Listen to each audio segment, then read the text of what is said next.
Hello everyone, and this is Zelda Gaming, and welcome back for another video. And yeah, you might not expect me to upload this again on the same day, huh?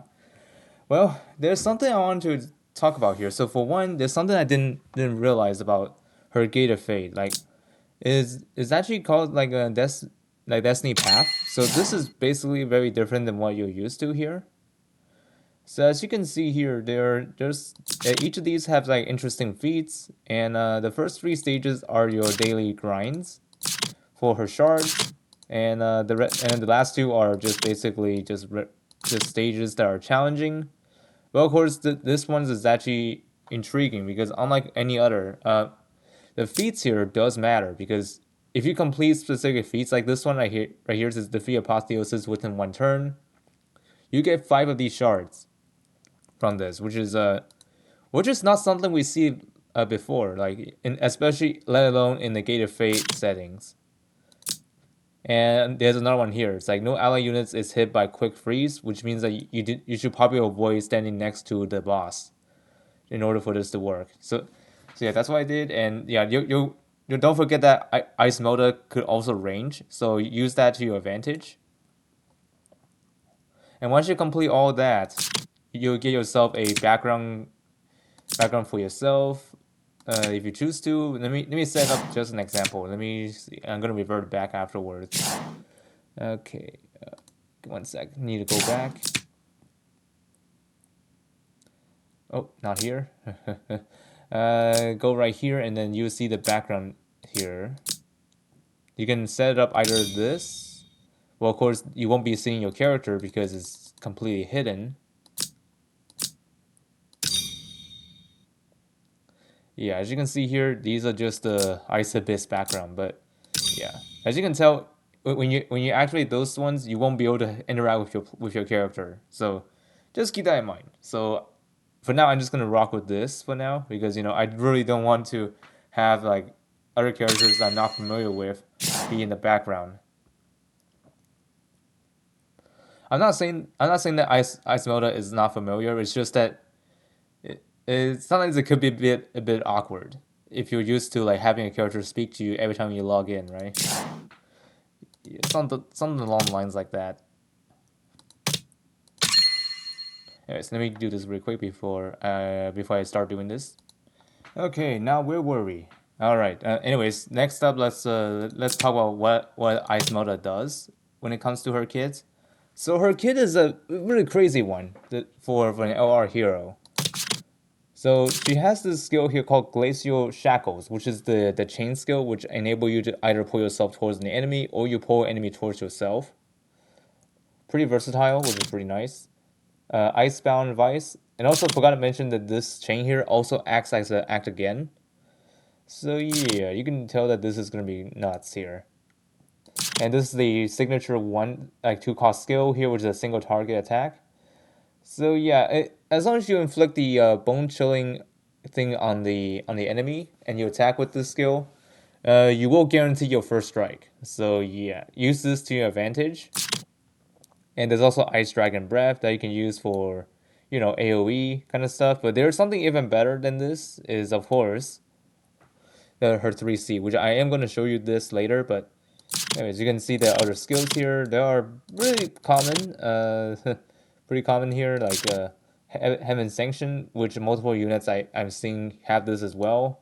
Windblade, important to have if you're fighting against flying opponents. Okay, now let's talk about Awakening Stage here.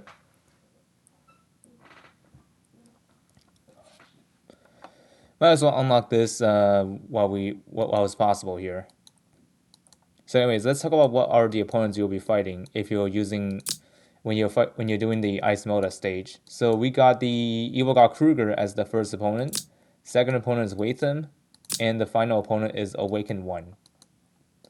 Pretty straightforward. And most of these enemies here are demons. Well, unfortunately, Ice Moda does not have access to Holy, so we won't get any advantages here at all. So they won't have advantage over you either.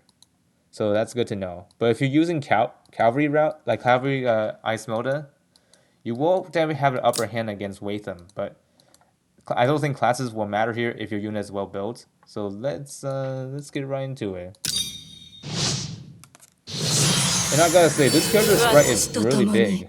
Not sure if it's just me or whatever, but looking at the size of this thing, ooh, you do not want to mess with her. So here's what I like to do. I can just like, not right there. I'm gonna move here and then pull this target towards me. Because if I just pull myself towards him, there's a good chance that Wei Sen could probably get me on the next turn. So I don't want to do that right off the bat.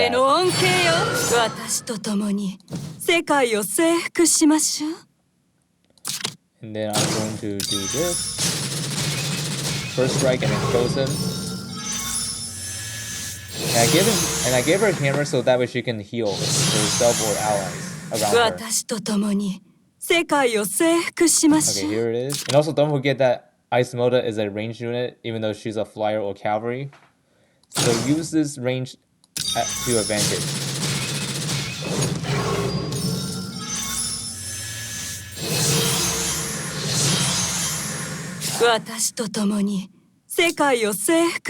Won't be able to reach her, so I'm gonna stay back a little. Okay, she's coming. She's trying to chain me, that won't matter because I can chain towards her or pull her towards me.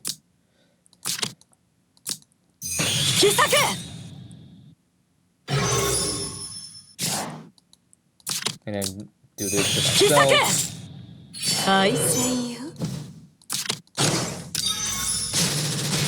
And AO is dead. Okay, you might be thinking, why is she like doing a lot of damage despite her being melee attacking and as a mage? Well, here's the thing. Her talent basically allows her to deal full damage regardless of how close your opponent is. So yeah, that's the main reason why she's doing full damage despite melee enemies.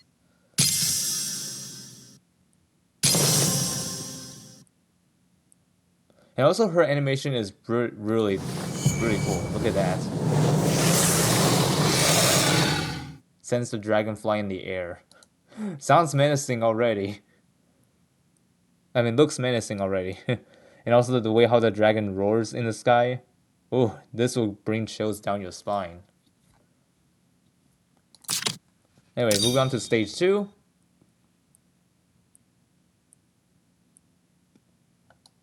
Hopefully this is a fine experience here. Okay, usually I will go after them head on, but just for the sake of like securing victory is of course not to run towards them immediately. Well, in this case I'll have to because Ice Moda with long leg could be a bit of a problem, and there's no way we can escape her blast. So our only option is to just attack her. Attack her team, I mean. Okay. Let's figure out how to do this. We can try to pull some units that weren't able to reach there. Like this chain hook also work on your units too, so... Yeah, don't be afraid to use these chains on your allies.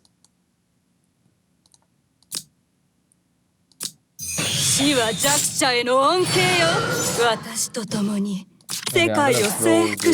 at them.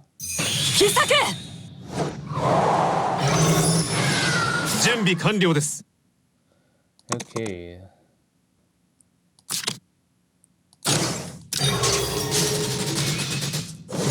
Not quite. We're gonna try a distance ourselves if possible, but I don't want Bernhard to get attacked by Moda right off the bat, Well, unfortunately, this range might be inevitable, but...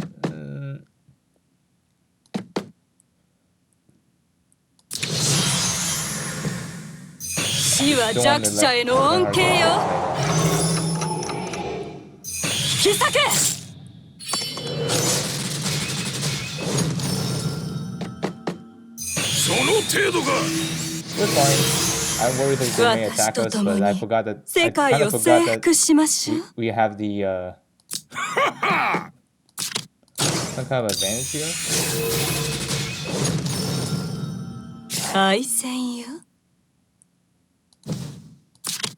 Anyways, you can just attack Bernhard here. Her bark is only like attacks the only protects against physical.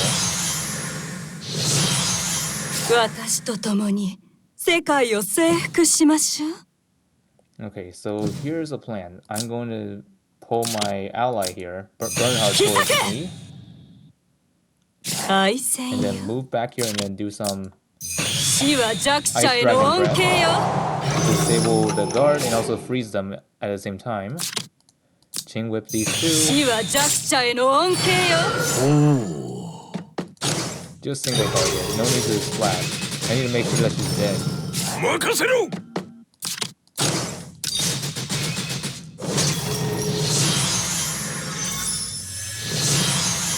Okay, now it's down to that last unit. There you go. So anyways, if you try to try to make them move towards you, I'm afraid that tactic will not work because for one, Ice Moda can still reach you if you have your units grouped up, but try to get out of her range. It's really difficult to do because her range is pretty long, and also now on top of that she's flying. So yeah, staying back might not work. So in this kind of battle, you need to move. You need to be aggressive. You need to be aggressive, even though aggressive might not be your thing, but you will have to on this battle because otherwise you're gonna suffer more damage than you should have. So anyways, that's about it. So let me see what her skill does. I've used her skill quite a lot lately, even though I haven't unlocked it yet. It's because from her Gator Fate, where you are not forced to use your own units, which is the first I've seen. And what this skill does is like a hybrid of it's actually Polly's 3C, but this one is actually much more than that. Like this not only like enables like Ice Moda to move to the furthest block of the range. This also drags your allies that had Chain Whip on them, which makes this really good. Basically, you can bring your team to the enemy side really quickly. Yeah, you can imagine this is gonna be crazy if you think about this in the Apex arena. Which I am gonna show you that really quick. I'm gonna show you a preview of what it does. I'll be right back. Alright, here we are. This is the stage I'll be using her on. So anyways, bear with me, even though this is the same stage that Mythos chose, but I believe this is the best stage to show it. To showcase this. So anyways, I'm gonna pull Sakura towards me. I'm gonna show you a few examples. I'm gonna drag one of those knights here. So and also Sakura along with anyways, it really depends on how far you are when it comes to this skill. So like you had to pay attention to the blue color indicator. So the blue flashing means that they'll be dragged with you. But if you're far away, like right here, oh actually wait, not there. So if you're far away, like right here, it will not drag Sakura. So bear that in mind. So it drags any allies that are within 3 blocks of her. So for this instance, we'll do it right here.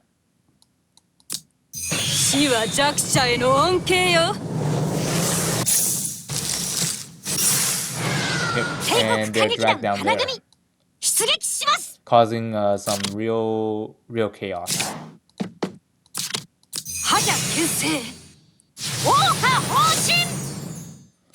So yeah, you can see that this Ice Abyss is actually pretty strong out there when it comes to using 3C, and I'm gonna show you the next part of 3C,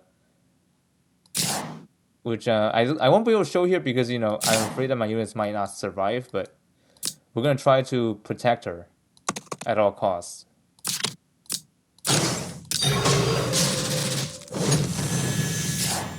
But anyways, you get the idea. Like her second part of her 3C is is the thing like basically she does AoE three blocks from herself, which is basically the same as Polly, but with the ice mechanic on there. So yeah, you can imagine that this character will be pretty strong later on. Okay, I would have thought that it's probably better if I just showcase the other part of skill just by resetting the battle. So anyways, this is the other part of her 3C. As you can see here, it does AoE around her 3 blocks apart. Yeah, something like that. So you can imagine a lot of things you can do with this one. You can cause some freezing, and I think the freeze part cannot be immune against. Let's take a look. Yeah. Let me take a look at this thing here.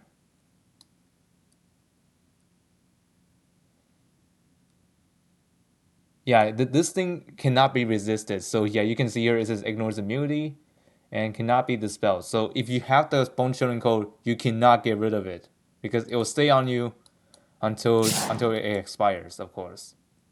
So yeah, you can tell Ice Abyss is not messing around out there. So if you ever see her as your opponent, oh my, tough luck, man. Oh dear, I don't know if you're gonna do this thing like first ban her, but anyways, even though if she gets first ban, that means it'll open the opportunity for others to deploy Assault if they choose to. So yeah, you have to think wisely if those two are on the same box. So just keep that in mind if you're playing Apex nowadays because meta's changing for sure. So anyways, hope you'll find this video informative and I will see y'all later.